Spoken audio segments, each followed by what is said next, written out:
Hey, we're here today to show you how to install the motor wiring kit on the Frontier 12. So these are some of the necessary tools that you're going to need to install the wiring kit to the boat.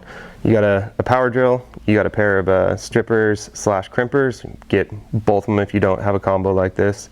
You got a unibit for drilling out the ports on the boat. You got a heat source, a flame, basically a lighter to melt the heat shrink. You've got a file, some electrical tape, and a Phillips head screwdriver. Now this is all the hardware that comes with your wiring kit. You've got 12 feet of both black and red cable, which I've actually electrical taped together. Makes it easier for when you're putting it through the boat. You've got your male and female ends of your plug connectors. Got your circuit breaker. All the necessary hardware and parts to do all your electrical connections. And then you've also got 2 feet of heat shrink.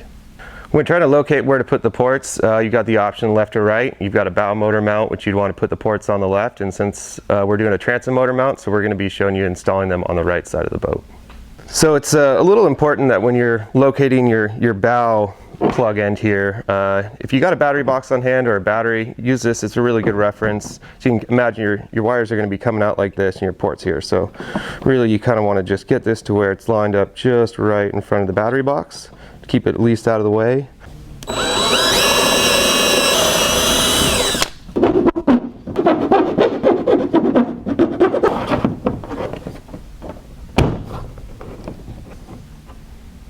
Now when installing the stern port, really it's up to user's preference where to put it. I generally would suggest you've got your crate area here, so maybe somewhere just tucked in just behind, an inch or two down from the top of the gunnel.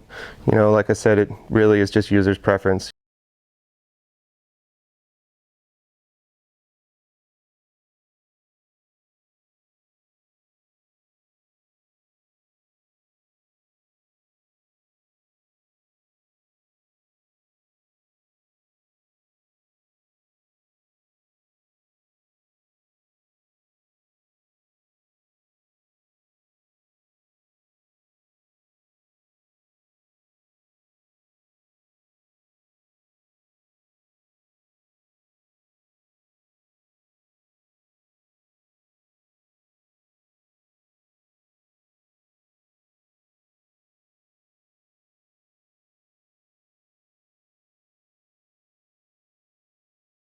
We did leave an extra wire in the kit that allows you to wire the battery to the breaker and everything. So for the bow one, basically once you get the stern installed, go ahead and just give it a pull and just let it lay naturally on there. As you can see, the port already naturally comes with a length of wire on there. That's going to give you your excess for underneath.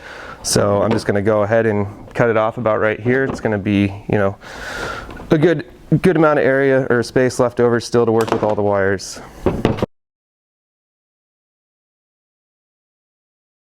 Now that you've got all the internal wiring done, last thing would be to connect your battery and your motor. So with your leftover, you'll have a male piece here. Essentially, you're just going to go ahead and connect it to the wires that are on your motor using your connectors and your heat shrink. Now with the leftover wire that you have from doing the internal wiring, this is used to hook the battery to the breaker and then the breaker to the actual plug itself. So what you're actually going for here is essentially what you see right here. This terminal end will connect to the actual breaker here, and then this on the inside. So you got your positive side, hook your positive side with your 3/8 here to this terminal. Then you'll take the black off the end of this thing, get to the terminal with your 3/8 terminal.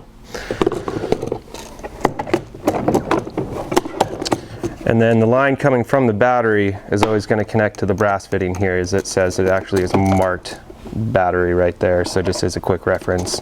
So then you'll connect that there, connect your other red from your other plug end to the other one, and then this essentially will go into the port here. Now that you got the internal wiring done, your boat is now set up for the plug and play transom or bow mount setup.